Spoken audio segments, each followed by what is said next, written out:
साथीहरू आज हामी संस्कृति डान्स एकाडेमीको पिकनिकमा छौँ र आज हामीसँग Narayan Gautam sir Zumba teacher आउनुहुन्छ। सर हजुरलाई स्वागत छ हाम्रो। थ्याङ्क यू, वेलकम छ है। अनि सरले चाहिँ संस्कृति डान्स एकाडेमीसँग आबद्ध भएर जुम्बा सिकाइरहनु भएको कति समय जति भयो होला? मैले अहिले 2-3 वर्ष भयो संस्कृति डान्स एकाडेमीमा आबद्ध भएर जुम्बा सिकाउनु भएको। पहिला म जिममा पनि जुम्बा सिकाउने काम गर्थेँ। अहिले सोसियल मिडियामा चाहिँ कस्तो भनाइ छ भने सर होइन, जुम्बा भनेको चाहिँ अन्ली फर लेडिज, जेन्ट्सहरूले गर्दैन भन्ने एउटा भनाइ छ होइन सर? सर यसको बारेमा चाहिँ के होइन, भन्न यो चाहनुहुन्छ? एकदम रङ नै भन्छु म होइन। यो नराम्रो सोच नै हो। जुम्बा भनेको बच्चादेखि वृद्धसम्मको मान्छेलाई सबैलाई आवश्यक पर्ने चिज हो। सक्नुहुन्छ भने 1-2 घन्टा टाइम दिएर जहिले जो पनि वृद्ध बच्चा सबै इन्भल्भ भएर सिक्ने काम गर्नुहोस् भन्न चाहन्छु म। अनि जुम्बाले जस्तै मेजर फाइदाहरू चाहिँ के छ होला? जुम्बा गऱ्यो भने के फाइदा हुन्छ अथवा के घाटा पो हुन्छ कि कतिलाई त थाहा नहुन सक्छ सर? यसको बारेमा हजुर के भन्न चाहनुहुन्छ? होइन, स्वास्थ्य रहनुको लागि जुम्बा गरेर घाटा हुन्छ, एक्सर्साइज गरेर घाटा हुन्छ भन्ने कुरो त हुँदै हुँदैन होइन। कमसेकम एक्सर्साइज गर्नुहोस्, त्यसको बेनिफिट भनेको आफै पाउने चिज होइन। मैले भनेर यो औषधि खाएको छु त्यो औषधि खाएको छु भने कति मान्छेहरू आउनुहुन्छ होइन, जुम्बा गर्दाखेरि आउनुहुन्छ, तर त्यस्तो हुँदैन क्या।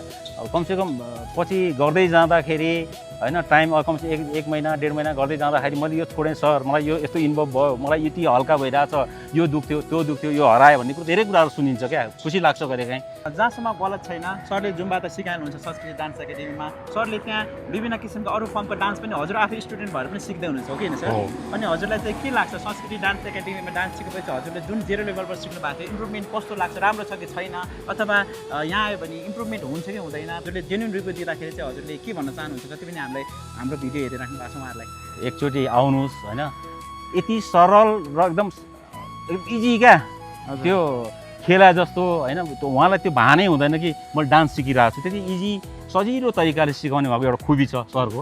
आउनुहोस् होइन, एकचोटि आएर हेर्नुहोस् होइन, पैसै दिनुपर्छ भन्ने छैन। सुरुमा आएर इन्भल्भ हुनुपर्छ, कम चाहिँ 1-2 एउटा क्लास लिनुहोस् न, अनि त्यसपछि थाहा हुन्छ। एकदम सरल सजिलो तरिकाले होइन, एकदम कुनै भार कुनै दबाब बिना उहाँले हाँसी खेली डान्स सिकाउनु उहाँसित एउटा कला छ।